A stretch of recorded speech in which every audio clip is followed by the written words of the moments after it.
Eles já foram monstros repulsivos, aristocratas charmosos e até adolescentes que brilham no escuro.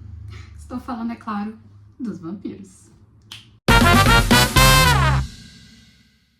Sejam muitíssimo bem-vindos a mais um capítulo do Leitura em Cena. Oi, eu sou a Ana e hoje a gente vai falar destes seres que estão aí, né, gente, há muito tempo na cultura. E assim, a gente não precisa, né, de muita coisa pra pensar nos vampiros. Eles estão sempre aqui na cultura pop, tanto em filmes, séries, animes e, óbvio, na literatura, né? E assim, de tempos em tempos, a gente tem um rebuliço na literatura de vampiros. Aqui atrás de mim eu tenho só alguns, tá?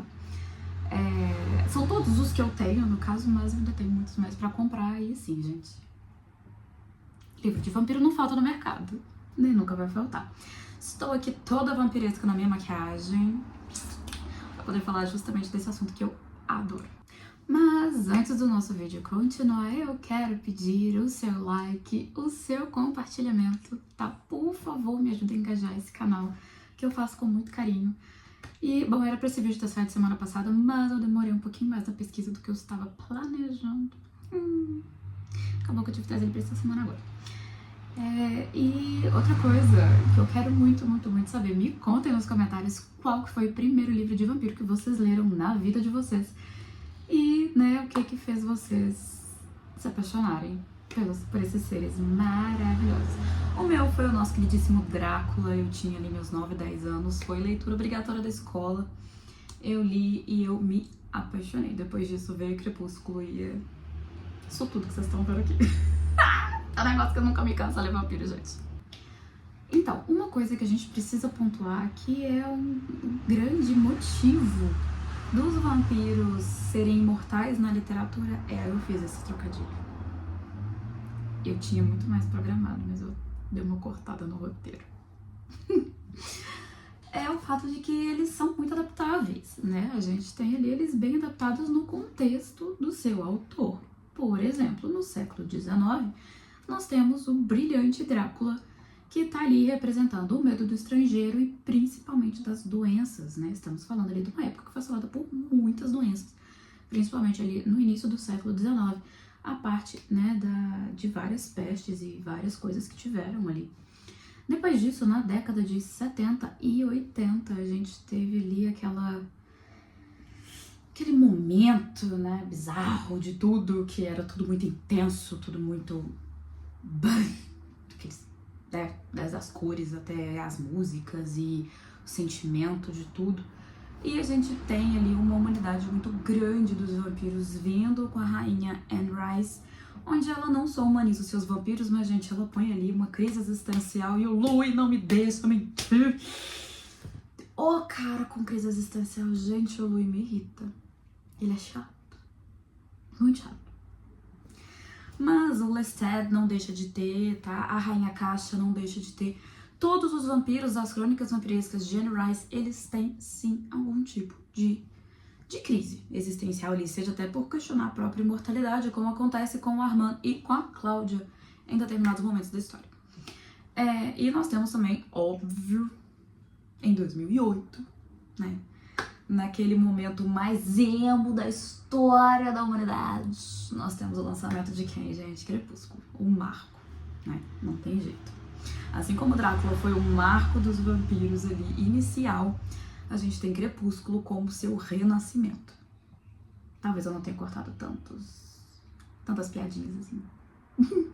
E assim, uma coisa que é importante destacar desses fenômenos, né, que enquanto Drácula veio com a questão do medo do estrangeiro e das doenças, os vampiros de Anne Rice viram com a questão de toda a crise existencial que várias pessoas estavam passando naquela época também, o próprio mundo passava, né, por cenários externos.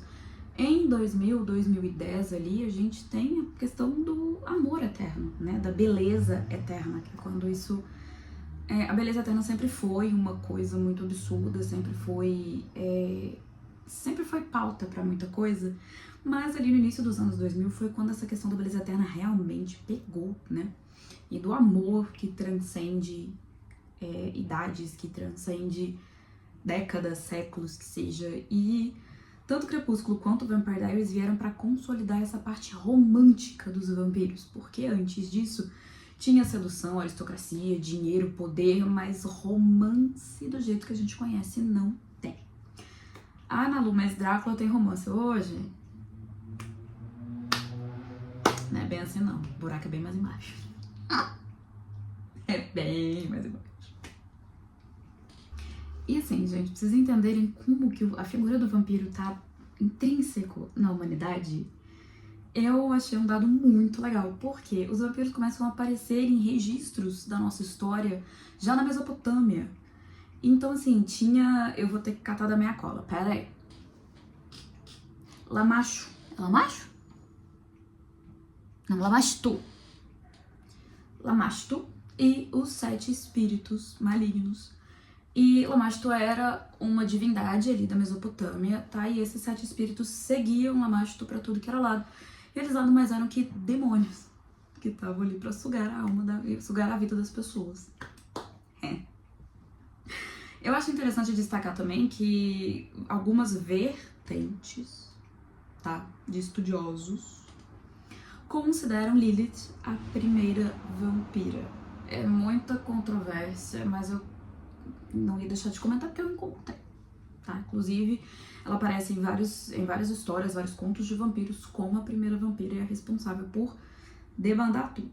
Então é bastante interessante isso. E na Grécia Antiga, a gente também tinha as figuras vampirescas. Sim, na Grécia, a Grécia não ia deixar de aparecer, né?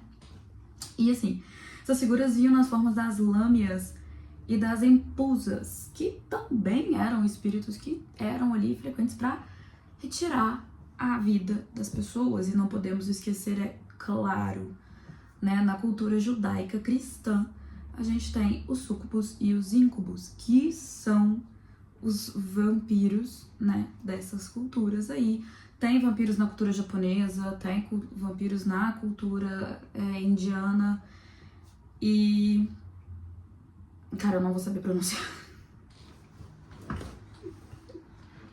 Se eu não vou pronunciar, vou passar muita vergonha, então.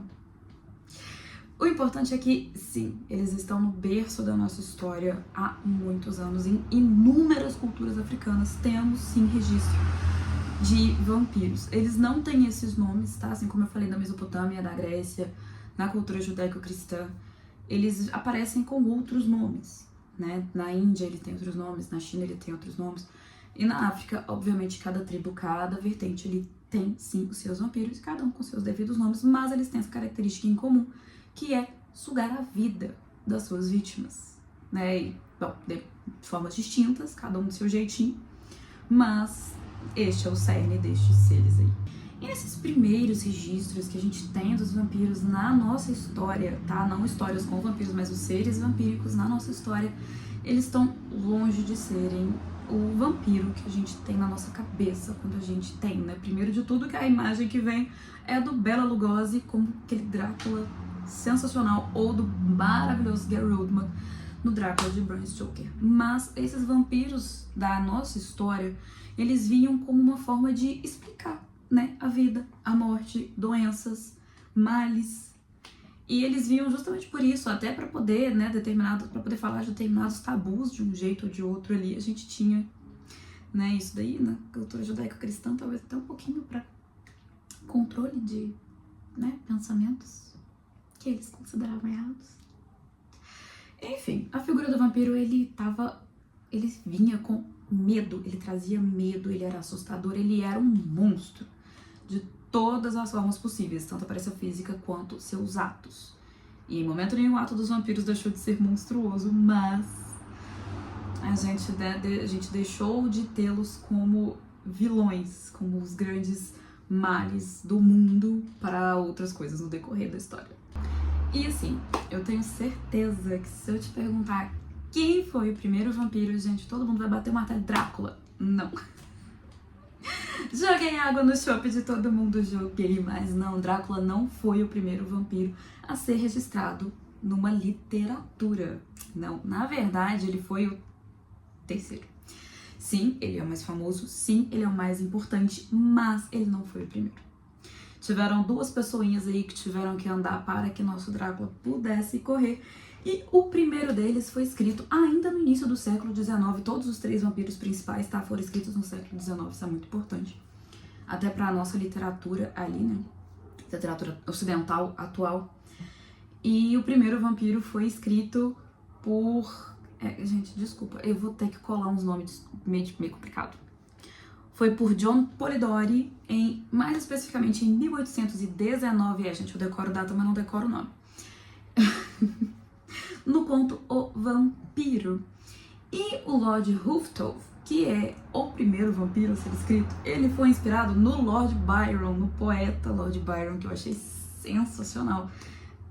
E se a gente parar pra pensar, faz muito sentido, né, gente? O Lord Byron, ele era uma pessoa muito particular ali.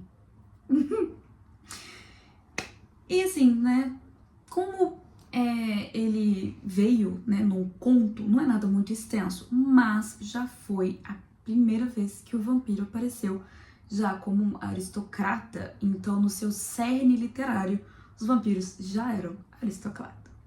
Já eram aristocratas. Meu Deus! Os vampiros já eram aristocratas. Difícil de falar essa palavra, não é, mas enfim, travei. Depois, há exatos 25 anos antes do lançamento de Drácula, a gente teve a grande virada de chave do que seriam os vampiros.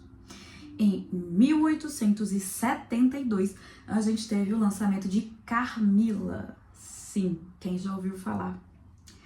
Carmila foi a primeira vampira a aparecer e foi a primeira criatura vampiresca a ser associada à sedução, ao sexo, ao, né, tudo caliente ali, e onde o ato de beber o sangue das vítimas deixou de ser algo animalesco e passou a ser ligado a algo mais sexy, algo mais sexual, algo mais quente. Isso veio justamente com a Carmila, que vale comentar, ela era da comunidade LGBT e é uma história sensacional. Eu li Carmila em PDF, porque o livro tava caro. Mas eu ainda vou comprar, recomendo muito a leitura do livro. É sensacional. A linguagem é mais poética, então é muito gostoso de ler. A gente mergulha mesmo nas páginas e é muito interessante. E assim, o autor de Carmila, né, que era Sheridan Le Fanu. Eita! Que era Sheridan Le Fanu, fez justamente aquilo que Drácula precisava. Assim, a gente não sabe se Bram Stoker veio nessa onda, com certeza ele veio sim, mas a gente não sabe se ele teve inspiração na Carmila, principalmente para trazer essa parte mais caliente ali pro Drácula, mas a gente sabe que sem a Carmila, sem essa questão aí, né, da sexualidade, da sensualidade que é inerente aos vampiros que a gente conhece, provavelmente o Drácula seria só mais um monstro genérico. Assim, peguei meio pesado? Talvez. Mas eu não acho que monstro genérico seja uma frase interessante. Mas um vampiro normal? Acho que eu posso falar assim. Um vampiro normal.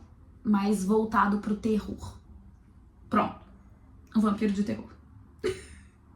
Acho que dá pra estabelecer desse jeito. E aí a gente tem em 1897 ele, Bram Stoker, escrevendo o seu classiquíssimo Drácula.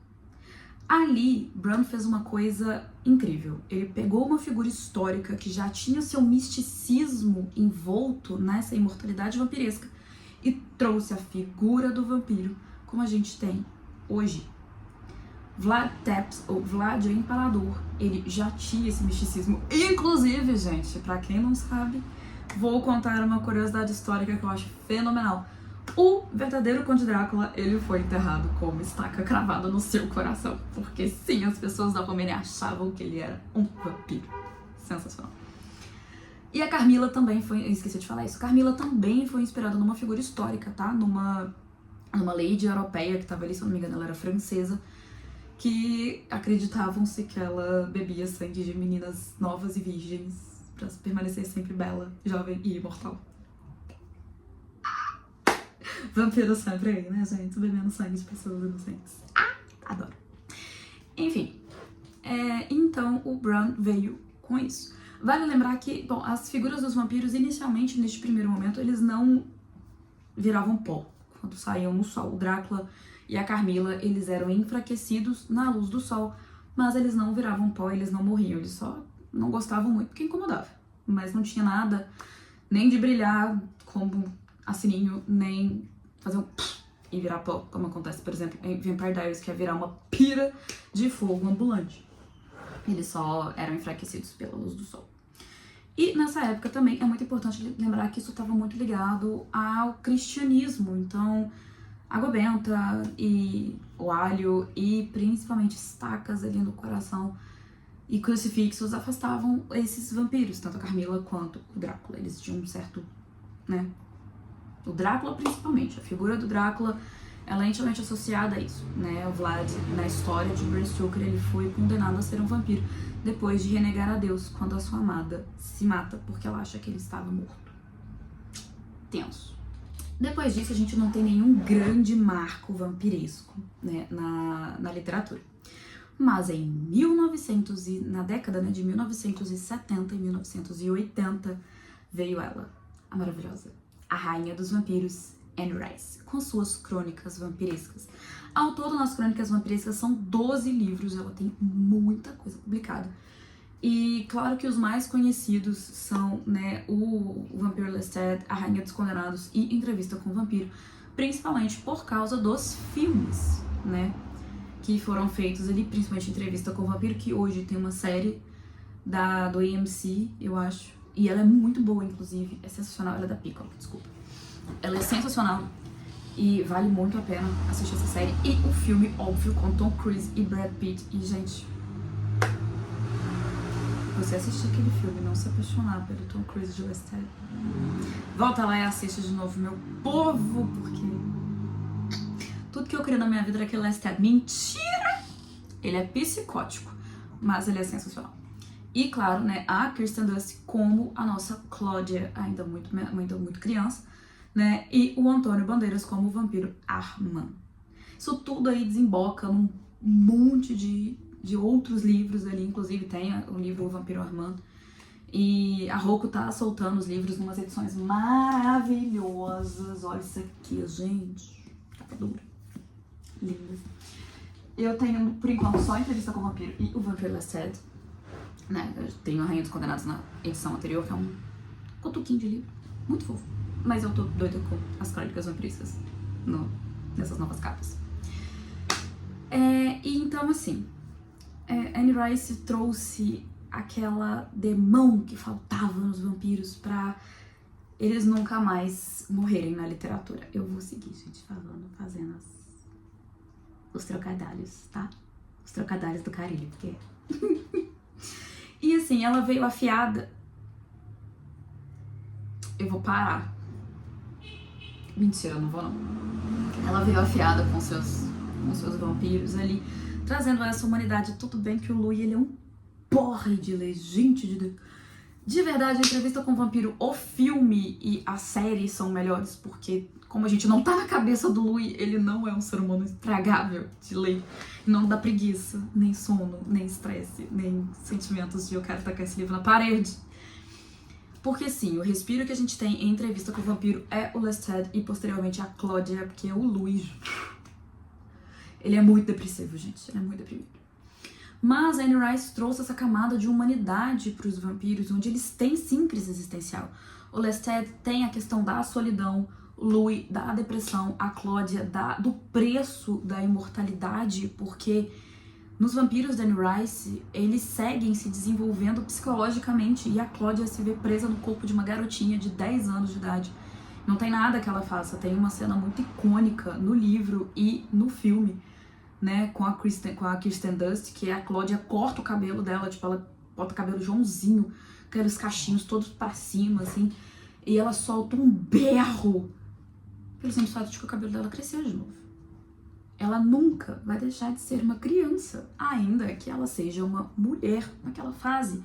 O Armand tem a questão dele ser muito sofisticado e tudo, mas ele tem um vazio existencial muito grande nele, né? A gente tem ali a caixa, a questão do poder e o quanto isso cobra este preço.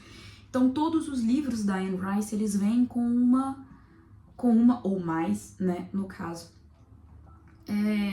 humanidade, né? O Lestat também tem a questão da própria vaidade dele, tem a questão da violência dele, né? E é muito interessante isso. E não só trabalha a questão da sexualidade também, né, dos vampiros ali, porque, né, todos os vampiros da Anne Rice ali, eles são LGBT, praticamente todos eles. E é muito interessante a gente entender essa dinâmica da sexualidade, tanto hétero quanto homossexual, que ela trabalha nos livros dela, né? E sempre eles vêm com um peso emocional que até então o Drácula e a Carmila não vinham, né? O Drácula tem a questão, né, emocional dele ali de perder a sua amada, mas ele como vampiro, ele não tem tantas questões assim a ser trabalhadas, né? Igual eu falei, o Louis, ele é depressivo, ele é deprimido mesmo. Ele é real uma pessoa que tá no fundo do poço por mais de 100 anos. E o próprio Armand também é um cara que tá com um vazio existencial ali aos seus 300, 400, 500 anos ali, não sei a idade do Armand. Então, assim, ela trouxe essa última camada de refinamento para estes seres, né? Eles já eram aristocratas refinados, mas faltava um pouco de conexão nossa com eles. E veio ela. Anne Rice trouxe justamente a camada que faltava para os vampiros serem inesquecíveis e se tornarem de verdade ícones na literatura. E ainda que os livros de L.J. Smith tenham sido começados a publicar ali na década de 1990, acho que o primeiro foi 1994, eu acho. É mais velho do que eu acho que é 94. E, bom, quem é L.J. Smith? Gente, a autora dos livros de Diários de um Vampiro, ainda que a série The Vampire Diaries não tenha muita coisa. Graças a Deus desses livros. Eles são interessantes? Muito, mas tem uma hora que a história dá uma degringolada, porque... Curiosidade, gente, adora trazer curiosidades. L.J. Smith foi demitida na própria história. Pois é, gente. O que acontece? Quando ela foi publicar, ela vendeu os direitos da história toda pra editora. E aí, quando ela começou a escrever, ela quando deu segmento ali, ela e a editora meio que se desentenderam, né? Do caminho a ser levado pela história. E ela foi demitida. E aí, outras pessoas que já acompanhavam, tá? A L.J. Smith, eles, né? Eles deram segmento ali e os livros seguiram com o nome dela, porque ia ficar meio esquisito se a gente tirasse, né, o nome dela. Mas a verdade é o seguinte, por mais que ela tenha sido demitida, The Vampire Diaries não era dela, era da editora, tá? As histórias, ela veio com a ideia, mas a editora refinou essa ideia. Então, querendo ou não, a posse criativa era da editora. Ela podia ser a escritora principal e a detentora da ideia original ali, mas todo o enredo pertencia à editora, por isso que ela foi demitida e não deu nada pra editora, porque contratualmente era dela. E assim, é óbvio que de 1980 e poucos ali até 2008, os vampiros ainda estavam lá. Harry Potter tem vampiros, né? Mas o que acontece? O outro grande marco que veio na literatura vampírica foi Crepúsculo. Ame ou odeie, não tem como falar que estes livros de Stephenie Meyer não são um grande marco literário. Foi ali que os vampiros saíram do gênero do terror e entraram de vez no gênero do romance. Foi ali que a história dos vampiros ganhou de verdade os contornos românticos. Porque sim, apesar de termos uma pitadinha de romance em Drácula, umas pitadinhas de romance em Carmila, um ou outro toque de romance ali nas crônicas vampirescas de Anne Rice, a verdade é que não tinha de fato uma história de amor acontecendo com os vampiros que fosse atrativa para o grande público, né?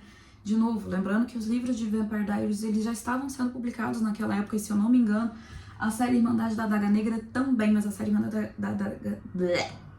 Hoje eu tô difícil.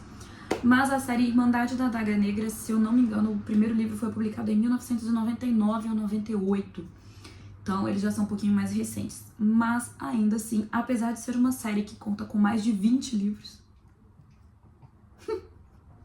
Eu tenho 4. Eu acho que são 24.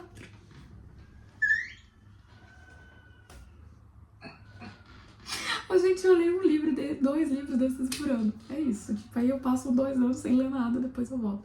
É muito bom, mas é uma antologia, então me permite essa bodega aí. Mas quando eu descobri que eram mais de 20 livros, foi o maior esquema de pirâmide literária que eu caí na minha vida.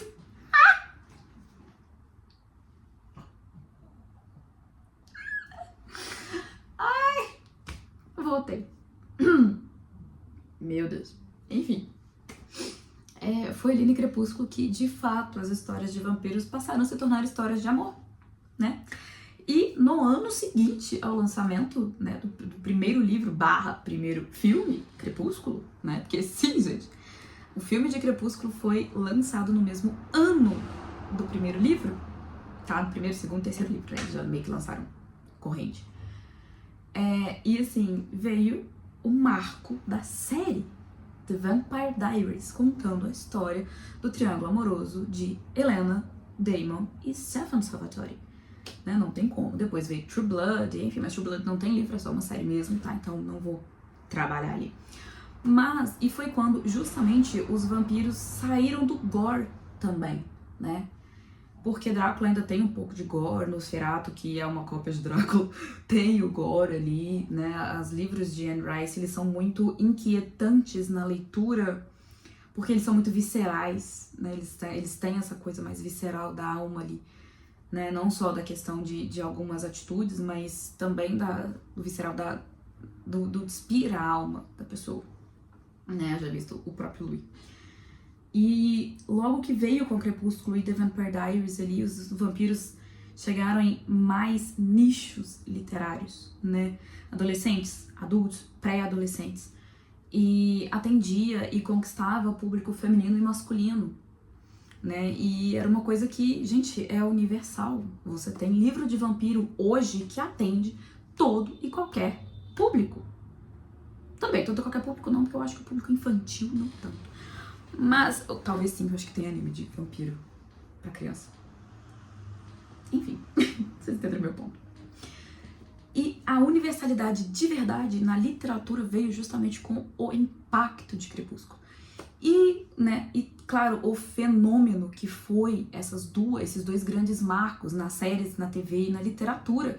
Os livros e os filmes de Crepúsculo e a série The Vampire Diaries, eles abriram o leque, eles arrebentaram a porta para que os vampiros entrassem em outros nichos. Aventura, romance, terror. O terror já tinha, né?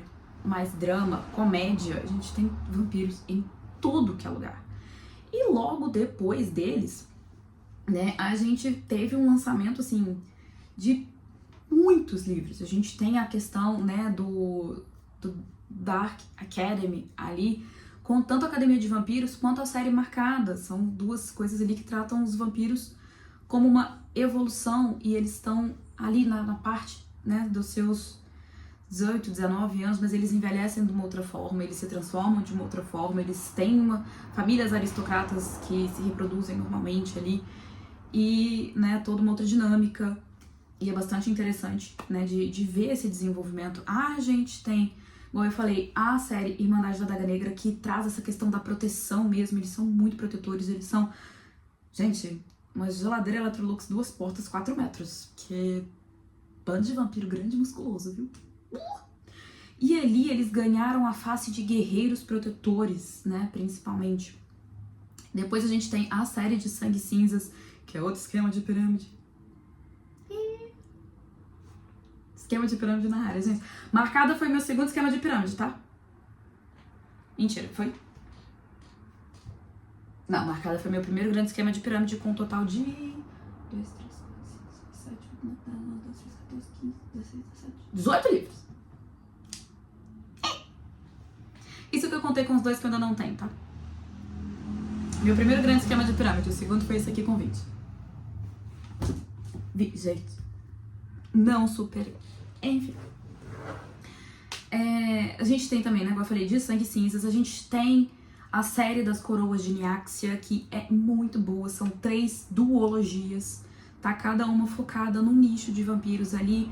Eles ganharam, assim como nos filmes, né, de Anjos da Noite, que também foram um grande marco ali, mas eles também não tem livros, é só um filme.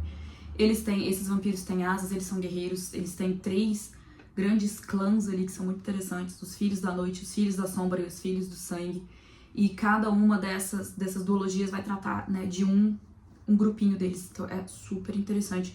A gente tem o livro que é perfeito e maravilhoso, Império do Vampiro. A gente tem a série Crave, que é daquela capa que lembra muito Crepúsculo, que chama Desejo, o primeiro livro, são 6 ao todo. A gente tem também, né, a série, o livro Morando com um Vampiro, esse eu não li ainda, mas é um livro de romance ali, bem fofinho, de vampiros, fofinho, entendo, né, com capa fofinha. Quem conhece livro de romance com capa fofinha, dá um like aí. A gente sabe o que tem naquele negócio. E assim, por aí vai. Gente, livro com vampiros ou de vampiros nunca faltam. Nunca vão faltar. E isso porque, seja pelo sangue, pela imortalidade, pela beleza ou pelo romance, os vampiros nunca vão morrer no nosso imaginário. Porque a gente tem inúmeras histórias que já foram contadas e que ainda vão ser contadas, que são e podem ser protagonizadas por esses seres, porque eles são uma fonte inesgotável do que a gente pode explorar ali, né? Mas agora me contem, vocês preferem os vampiros clássicos e aterrorizantes, ou vocês preferem aqueles mais sensuais, mais charmosos, né? Ou mais românticos, incorrigíveis ali? Me contem nos comentários qual que é o favorito de vocês, qual foi o livro de vampiros que realmente fez apaixonar pela espécie, tá? Não pelo gênero, mas pelas espécies, pela literatura vampiresca, tá? O meu de verdade foi o meu querido, gente, foi esse lindo Drácula aqui. Ele foi todo o meu amor eterno a este livro. E, bom, então é isso. Muito obrigada por assistirem até aqui. Um beijo e até o próximo capítulo. E nunca se esqueçam, a leitura é só o primeiro ato.